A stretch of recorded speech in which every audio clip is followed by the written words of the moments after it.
Hello pawb, hi guys, enw fi Owain and I'm married to Sian, and together we do a job share of running Coleg Bala, which is a Christian children and youth centre. I'm also a part-time GP, and together we have the privilege of also running Emais, which is a community of people who seek to love God, to love each other and love and serve our communities in practical ways, but by introducing them to Jesus.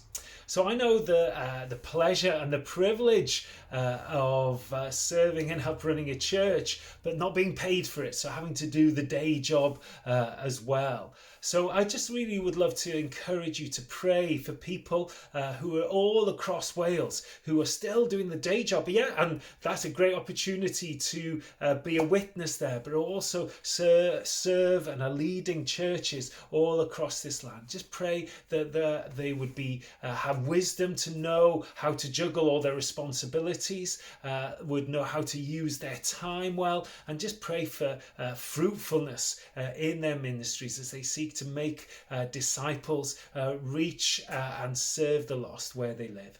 Diolch yn fawr iawn i chi. Bob endith.